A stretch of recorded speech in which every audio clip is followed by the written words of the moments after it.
watching our channel Study with Farhan and Akmal. Welcome to 10th class chemistry chapter 1. In last lecture we have discussed complete reaction, incomplete reaction, reactants, products, forward reaction, reverse reaction, reversible reaction, irreversible reaction, chemical equilibrium, types of equilibrium. सो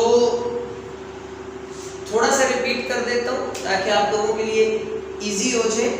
अगर आपको थोड़ा सा याद हो, complete reaction में हमने बात की थी. मैं एक और एग्जांपल यहाँ पे कोट करता हूँ.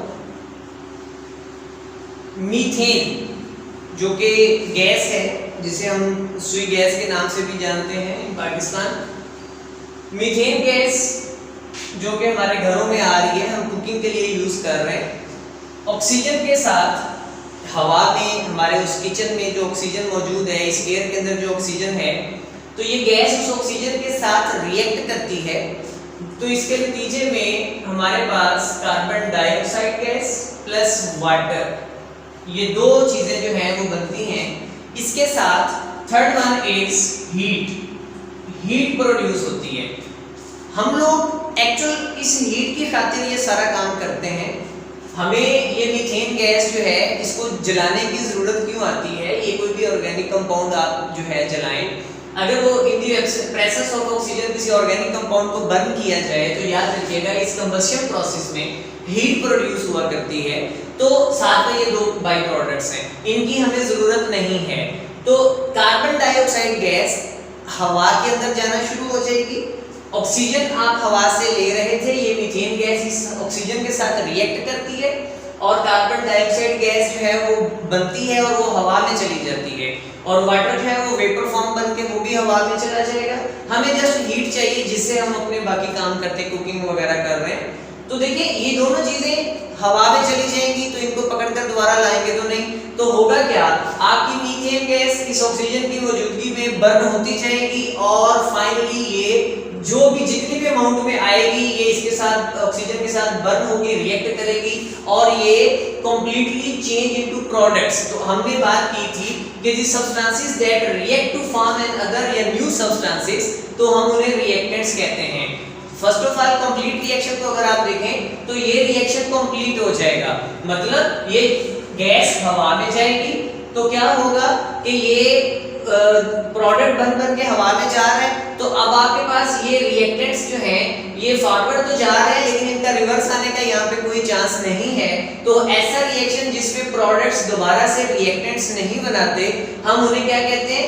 Complete reaction. मींस के कंप्लीट रिएक्शन क्या होता है? In which reactants completely change into products, जिसमें वो कंप्लीट प्रोडक्ट में कन्वर्ट हो एंड प्रोडक्ट्स जो हैं वो do not change into reactants. इसको हम कंप्लीट रिएक्शन कहेंगे. और अगर ऐसा होता कि ये यहाँ से जो है रिएक्ट करते और दोबारा वापस यही चीजें बनाना शुरू करते, तो ये हमारे पास क्या होता? एक इनकम्प्लीट रिएक्शन होता.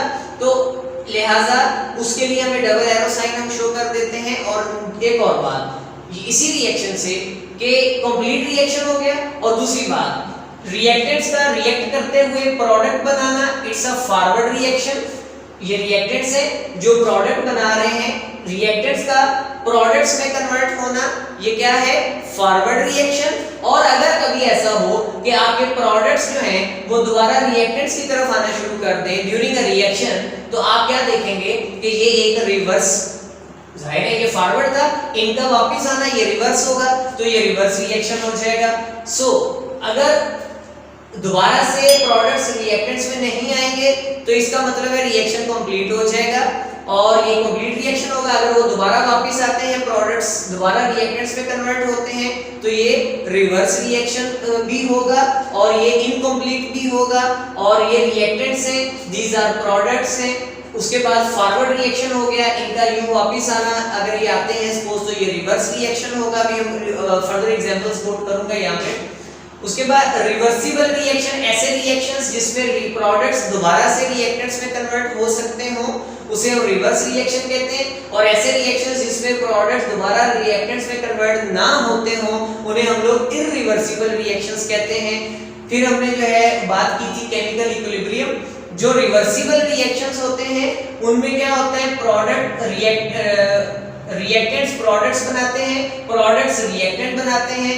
तो होता क्या है कि एक स्टेज आती है रिएक्टेंट्स का प्रोडक्ट में कन्वर्ट होना, eight the same time product का दोबारा रिएक्टेंट में कन्वर्ट होना। तो इससे क्या होगा, एक स्टेज आती है जब दोनों तरफ कंसंट्रेशन सेम हो जाती है, हम उसे कहते हैं केमिकल इक्विलिब्रियम।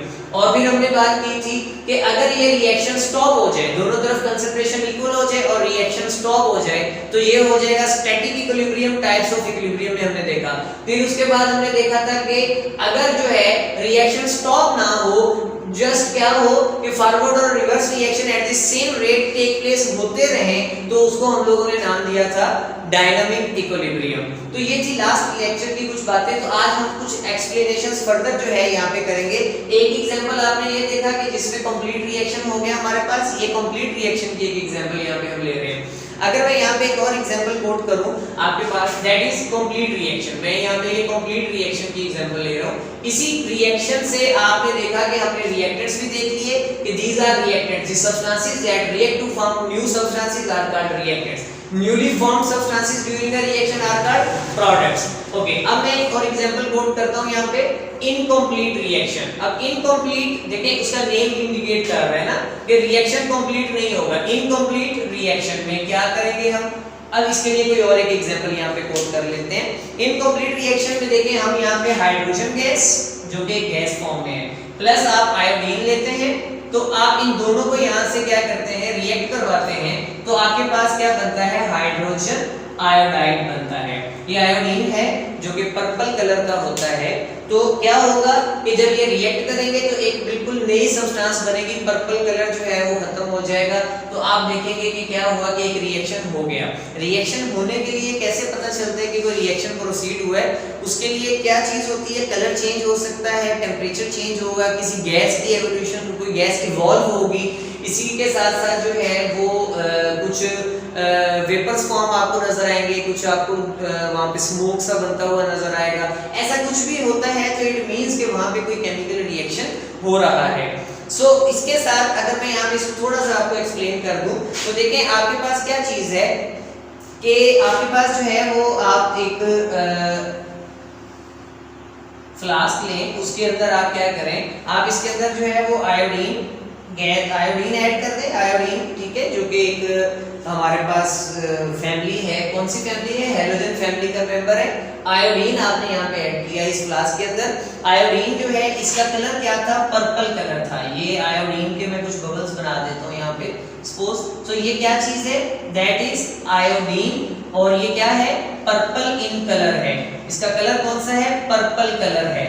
तो ये पर्पल कलर की आयोडीन है। आपने प्लस इसके अंदर क्या करना है, आप इसके अंदर थोड़ी सी हाइड्रोजन गैस जो है उसको ऐड कर दें। तो क्या होगा, पर्पल कलर के अंदर जब आप यहाँ पे हाइड्रोजन गैस को ऐड करेंगे, ये आपके पास हाइड्रोजन गैस है। तो अब क्या है, ये दोनों सब्सटेंसेस एक जगह पे इकट्ठी हो रही हैं। लास्ट लेक्चर में भी हमने बात की थी कि जब दो चीजें एक दूसरे के करीब आती हैं और उन्हें एक वेसल के अंदर हम लोग जो है वो इकट्ठा करते हैं, तो अंडरस्टूड बात है कि वो दोनों कुछ ना कुछ एक्ट और रिएक्ट करेंगे एक दूसरे से। सो ये हाइड्रोजन और ये आयोडीन, ये दोनों एक दूसरे से रिएक्ट करेंगी। जो कि पर्पल कलर की आयोडीन थी, हाइड्रोजन से रिएक्ट करने पर क्या होगा, आप देख सकते हैं कि आपके पास जो है, आप अगर इसको प्रैक्टिकली देखेंगे, लैब के अंदर परफॉर्म करेंगे, तो आपके पास क्या होगा, आपके पास यहाँ पे हाइड्रोजन आयोडाइड बनेगा। क्या चीज हो जाएगी, हाइड्रोजन आयोडाइड, HI आपके पास कंपाउंड बनेगा हाइड्रोजन आयोडाइड, जो कि क्या चीज है, ये एक कलरलेस, ये कलरलेस आपके पास कंपाउंड बन गया। तो इट मींस के कलर का चेंज होना, और इस ये एक हमारे पास इंडिकेशन है कि रिएक्शन प्रोसीड हुआ है। सो क्या हुआ, आयोडीन और हाइड्रोजन दो आपस में रिएक्टेंट्स थे जिन्होंने रिएक्ट किया और उन्होंने एक न्यू सब्सटेंस बनाया। और पहले एक पर्पल कलर की आयोडीन हमें नजर आ रहा था, अब जो कि वो खत्म हो चुका है, तो आपके पास जो है एक न्यू सब्सटेंस बन चुकी है। और आप देखिए यहाँ पे मैंने डबल एरो साइन लगाया, ये लास्ट टाइम भी बात हुई थी कि ऐसे रिएक्शंस जो रिवर्स भी हो सकते हैं उसके लिए हम डबल एरो साइन लगाते हैं। इसका मतलब है ये रिवर्सिबल रिएक्शन है, और इसका मतलब है ये एक इनकम्प्लीट रिएक्शन है। मतलब कि आपने ये देखा कि ये दो सब्सटेंसेस थी जिन्होंने रिएक्ट किया एज ए रिएक्टेंट, और एक न्यू सब्सटेंस बनाई जो कि प्रोडक्ट था। क्या होगा, ये प्रोडक्ट दोबारा से रिएक्टेंट्स में कन्वर्ट हो सकता है और होगा। सो ऐसे रिएक्शंस क्या होंगे, वो कभी कंप्लीट नहीं होंगे। देखिए आपने तो दो सब्सटेंसेस को लिया और आपने हाइड्रोजन आयोडाइड बनाया, लेकिन आपको क्या पता था कि ये दोबारा डीकंपोज होगा, ये टूट जाएगा और ये दोबारा वापस आ जाएगा। तो आप देखिए इनको आप मिलाकर ये बना रहे थे, लेकिन वो दोबारा वापस आने लग गया, तो आपका काम कैसे कंप्लीट होगा। एक साइड से आप एक चीज को उठा के दूसरी साइड पे ट्रांसफर कर रहे हैं, थोड़ी देर बाद पता चले वो चीजें दोबारा वापस आने लगी, तो आपका काम कब खत्म होगा। इट मींस कि रिएक्शन कंप्लीट नहीं होगा, आपका वो वर्क कंप्लीट नहीं होगा। इसी तरह यहाँ पे भी ये चीज है। अगर आप देखें इन दोनों का यहाँ से मिलकर ये बनाना, ये हो जाएगी इसकी कंपोजिशन, हम इसको नाम दे देंगे composition, composition of hydrogen iodide. Hydrogen iodide का यहाँ से वापस आ जाना, तो ये क्या हो जाएगा, डीकंपोजिशन, यानी उसका डीकंपोज हो जाना, यानी उसका ब्रेक हो जाना, उसका दोबारा से अपने रिएक्टेंट्स में कन्वर्ट हो जाना। तो इस तरह से आपके पास एक जी स्टूडेंट्स, अभी हम एक सेकंड एग्जांपल लेते हैं। उस सेकंड एग्जांपल से आपको मजीद जो अगर कोई कंफ्यूजन्स हैं इन सभी टर्मिनोलॉजीज के हवाले से, तो वो क्लियर हो जाएंगी। हम क्या करते हैं, कैल्शियम ऑक्साइड और कार्बन डाइऑक्साइड के रिएक्शन को देखते हैं। तो ये दो हमारे पास सब्सटेंसेस हैं जो रिएक्ट कर रही हैं। इट मींस कि ये हमारे पास क्या है, ये रिएक्टेंट्स हैं। अब ये रिएक्टेंट्स जब रिएक्ट करते हैं तो क्या बनाएंगे, कोई ना कोई प्रोडक्ट, कैल्शियम कार्बोनेट, ये प्रोडक्ट बनेगा हमारे पास। तो अगर आप देखेंगे इससे एक वंस अगेन हमने रिएक्टेंट और प्रोडक्ट समझ लिया। अब यहाँ पे देखना ये है कि ये रिएक्शन कौन सा होगा, कंप्लीट होगा, इनकम्प्लीट होगा, रिवर्सिबल है या इरिवर्सिबल है। आइए देखते हैं। तो देखें इसके साथ में यहाँ पे अगर डबल एरो लगाता हूँ तो क्या इंडिकेट कर रहा है कि ये हमारे पास रिवर्सिबल रिएक्शन है। इसका मतलब है रिएक्टेंट्स अगर प्रोडक्ट्स बनाते हैं तो प्रोडक्ट्स दोबारा से डीकंपोज होते हुए रिएक्टेंट्स भी बनाएगा। लेकिन अब इसके लिए दो कंडीशंस हैं, हम इन दोनों को वन बाय वन करते हैं। देखिए इसकी डीकंपोजिशन, क्योंकि इसका तो फॉरवर्ड जाना अंडरस्टूड बात है।